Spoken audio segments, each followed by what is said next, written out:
Hello, gorgeous, and welcome to the Women on Top podcast. I'm your host, Valerie Lynn, and with over 15 years of business experience, I became truly passionate about finding ways to support and hear from way more women. And what we know to be true is that women thrive when they are in their favorite position, on top in business, in relationships, in personal growth, and on top in being real and authentic to who the hell they are.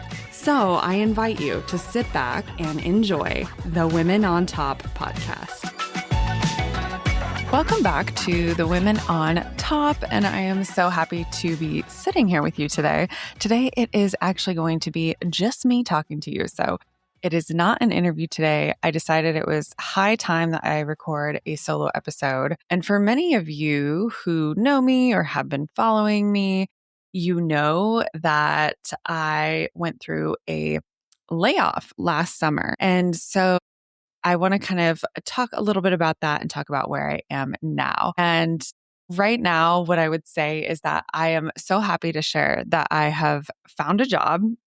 I've been there for several months now. And at the same time, and I just love it. So let me just start by saying also that I love what I'm doing. It feels so aligned in many different ways, but there's also still some uncertainty with my position. And so I just kind of thought it would be a good idea to come in here and share an update, but also to share some of the lessons that have really sunk in for me and that I think potentially might resonate with some of you out there as well. So many of you, again, know that during this layoff, I really had this I don't know, just kind of not this epiphany, but just this moment where I just knew I was going to get laid off and I knew I really needed it.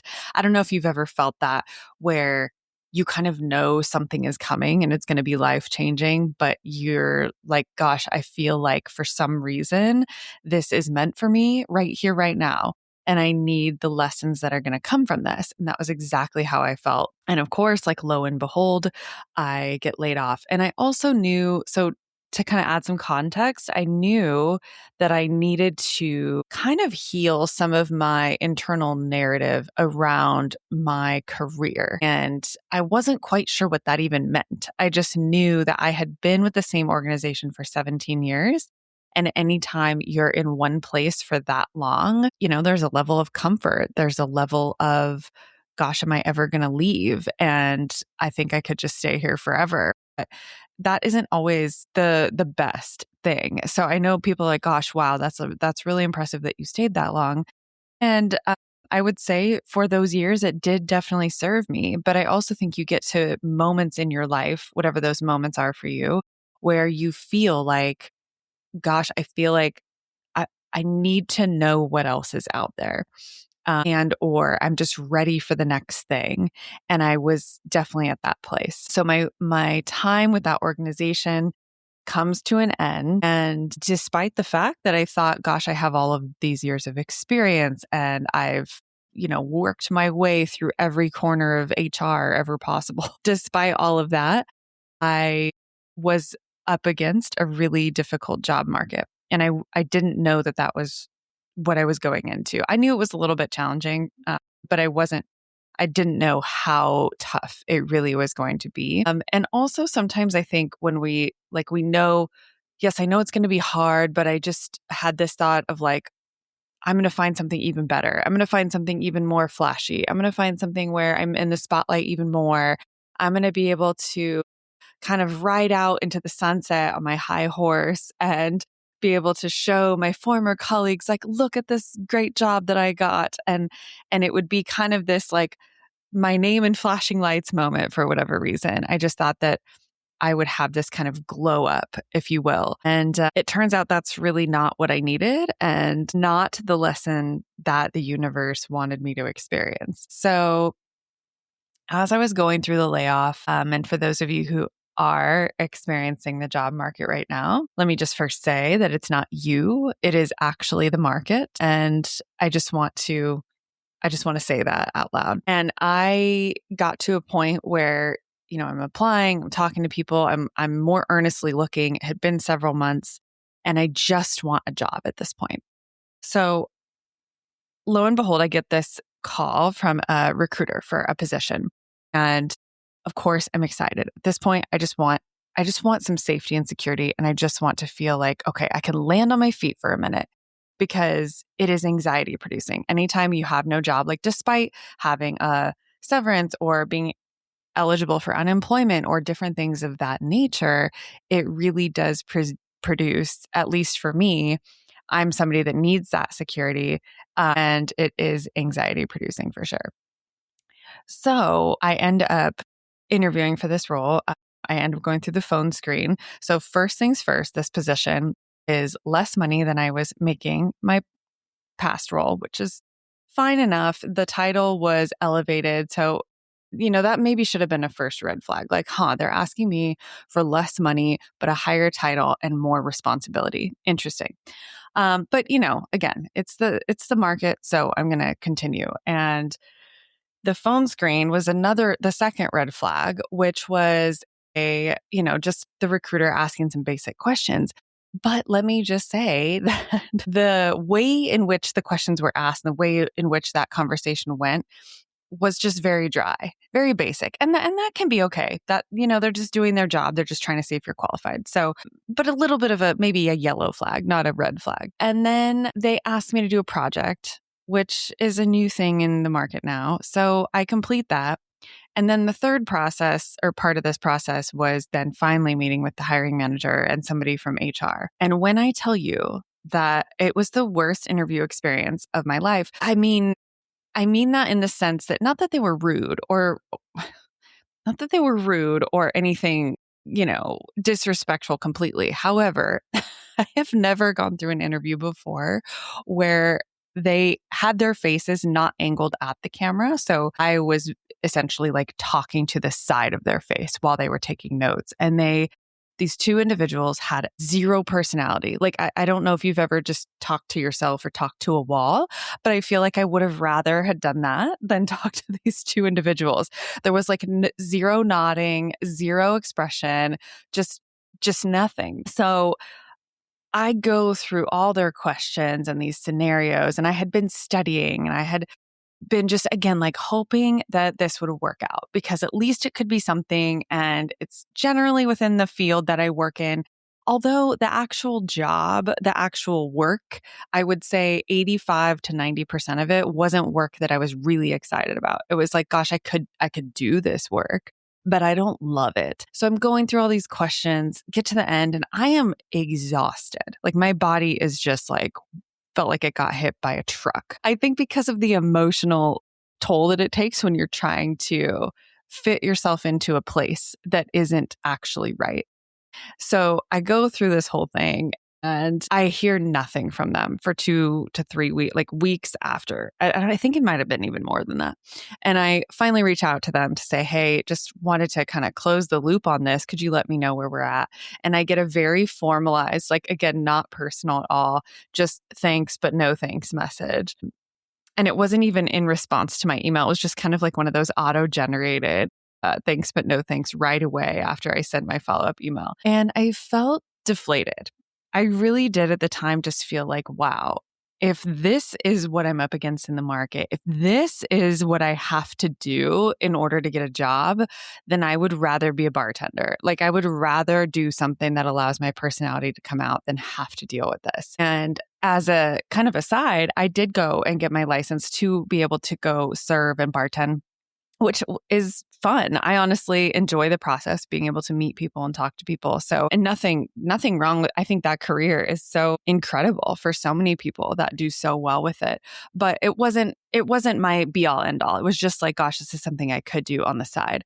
So I kind of want to just say a couple of things here where sometimes when your rejection feels really heavy, it does force you to look at other creative avenues of where can I take my talents and my personality and where can I double down on that.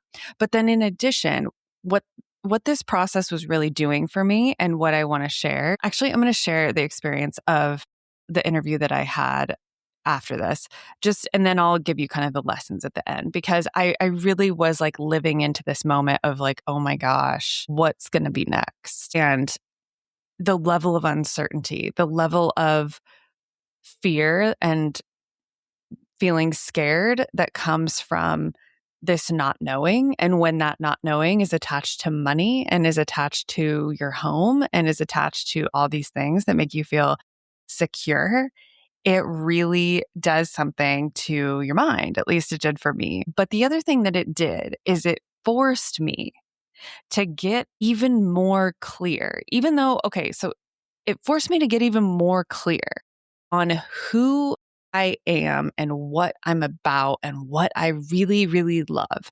And let me also just say, if you are in a moment of uncertainty, getting clear on all of that is even harder, because what you tend to want to do is to kind of say to yourself, well, no, but I could really like these pieces of HR. Well, no, but I really could like these pieces of whatever, this relationship.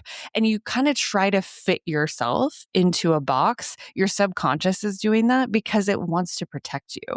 So it's even harder to double down on the things about yourself that are so true to you that you know to your core. But it's hard in those moments that are uncertain because you don't know where it's going to fall yet. And because you feel so afraid that, like, gosh, if I claim this, then I don't know if there's something out there for me that exists that is going to fit this mold. But I think it's even more important to take that time for yourself to realize and recognize what it is that you truly love. So I'm going through that whole process of like, gosh, my dream job would look like these things. Do I know it exists? No. And is it making me very scared to admit that I love, the experience of working with people and culture and belonging and making sure organizations there's kind of this like wellness and holistic health piece that I also love, like managing programs and managing processes that feel really, really meaningful. I love some of that work. I love getting to be creative, take action very quickly. I love having autonomy, but also being able to create with other people. I was really getting like even more specific, like what could that environment look like? And although it terrified me because I couldn't put a name to a specific job that fit these categories, it truly helped. So that I'm working through all of that, at the same time as I'm like freaking out internally because I don't know what my next job's going to be. And eventually I see a job posting that is temporary, but and it's a step back. It's not like a title level up. It is, a slight step back from where I was. And I decided to apply because the actual job description of what this job would be doing, I knew I was like, gosh, I could do this and I would have so much fun and I would love it. And I get brought in for an interview. And when I tell you that interview felt like some sort of homecoming, when I met the two people that I now work for, that it felt like I had been friends with them I had never had a better interview experience than the one that I had for the job I'm in right now. And it was something where all of those pieces finally made sense. Like, finally, I got this yes from the universe that was a match to what I was really looking for. And it really did take me going through the rejection, the months of uncertainty, the times where I questioned everything. And then also it took me realizing that I didn't actually need there to be a title increase. I didn't actually need there to be a salary increase.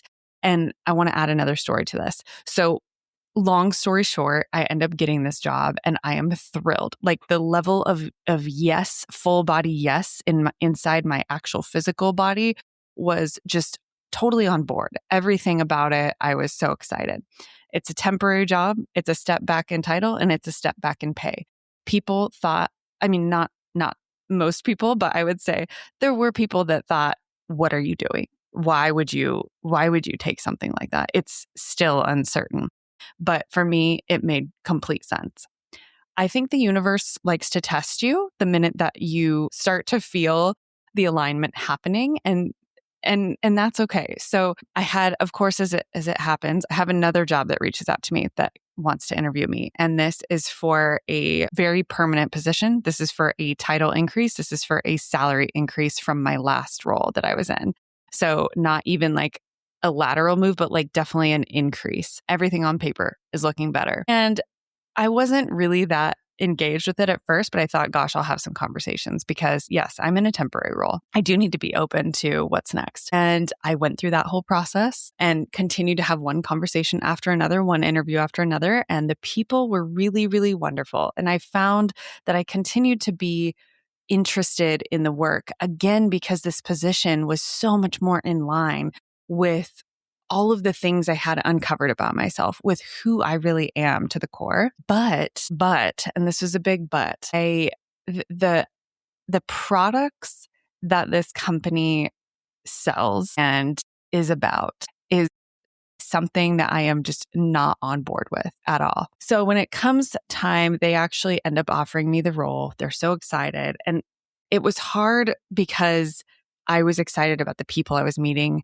And I really do enjoy that type of work, the type of work that this position was going to be focused on. But I could not get past what they were about. And I didn't realize how important that was until I went through this process. And it's also, gosh, it's so hard for my ego, for myself to turn down. Like imagine you're in a temporary role. You don't know what's going to be next after this. You've already gone through a layoff that was stressful and uncertain. And now you're being offered something that's permanent. It's a higher salary and it's a higher title.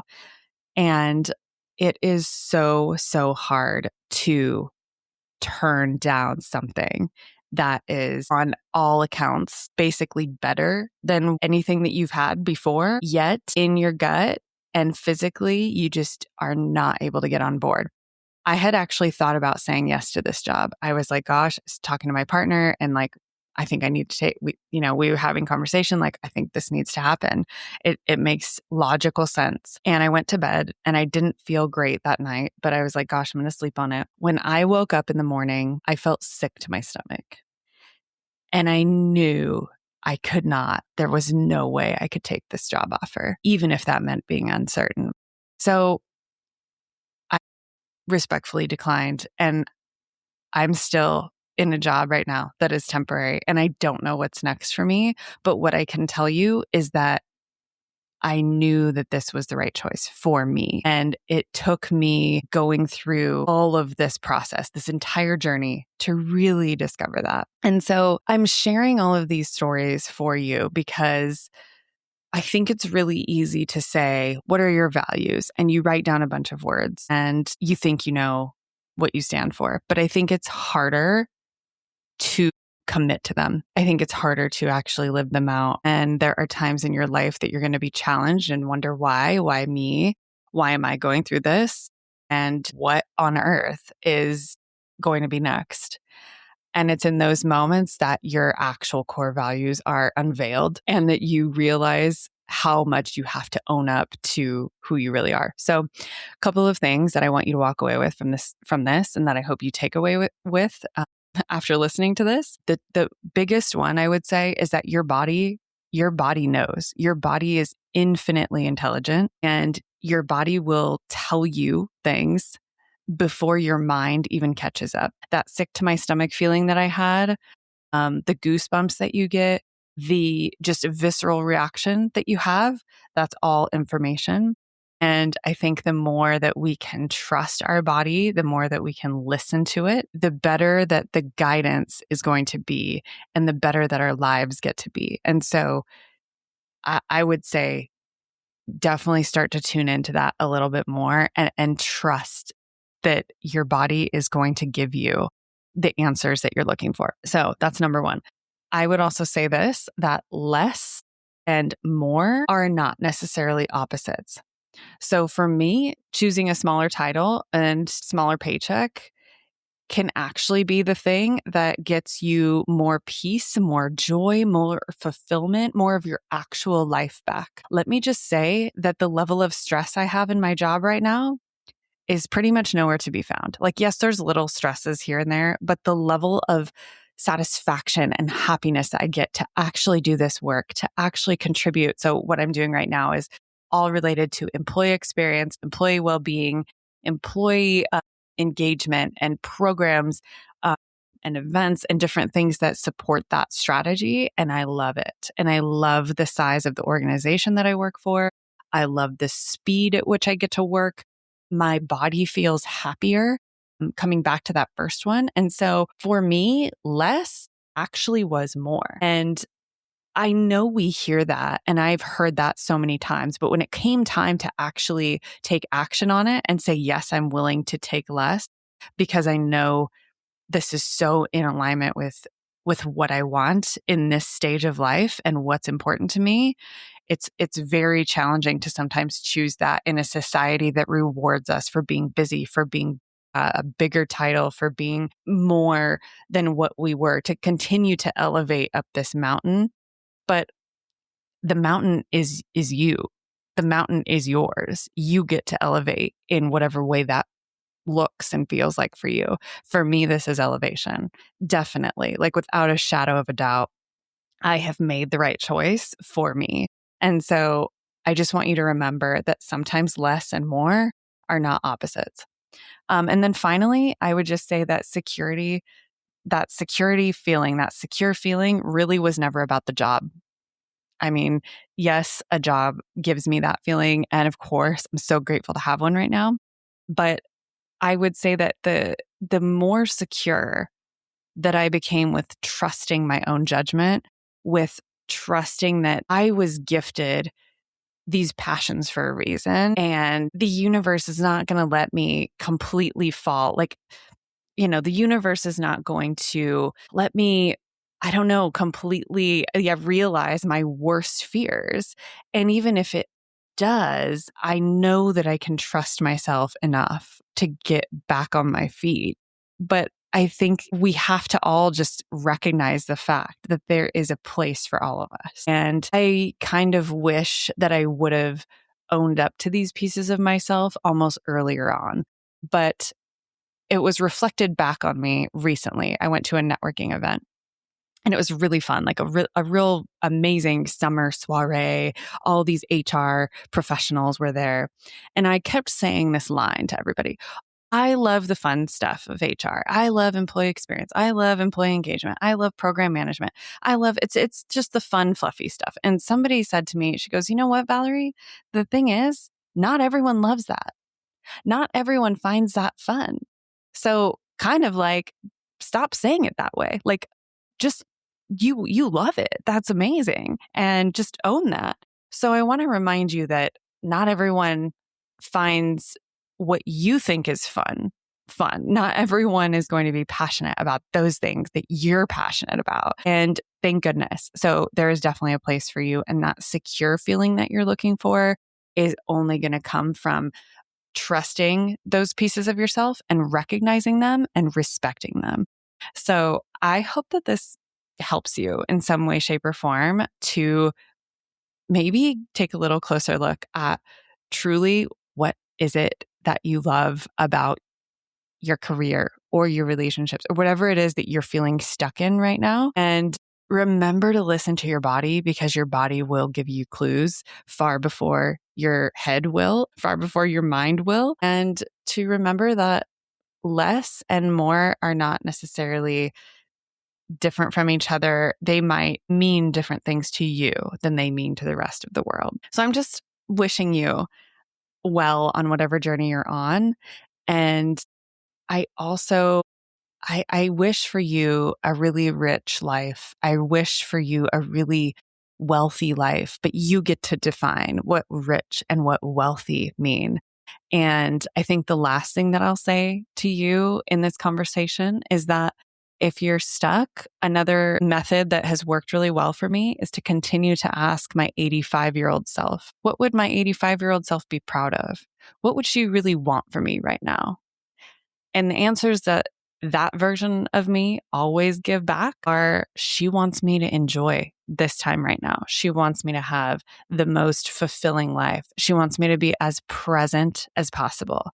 because she doesn't want me to get to be 85 and have just rushed through life, to have not slowed down long enough to witness the things that were really rich and wealthy already in this moment. And I hope that that helps you, because I think if we talk to our older, wiser selves, they already know all of the answers, and that can be a really beautiful guidance system. I hope that you got something from this episode. Thank you for listening. Thank you for being along in this journey and this ride. And for those of you who maybe are experiencing a layoff right now, or a career change, or anything of that sort, please feel free to reach out to me. You know where to find me. And I just want to say thank you again for being on this journey and for being one of my listeners. And I'm just sending so much love your way. Thank you for tuning into the show today. And before you go, I just have one quick favor to ask of you. There is a really simple way that you can help support me and help support this show, and that is to hit that follow button on whatever app you're listening to the show on. I'm trying really hard to level up the content and deliver unique value and amazing guests, and just hitting that follow button is the magic that will help continue to empower that. And remember that the world deserves to hear your voice and your stories, and you deserve a place at the top.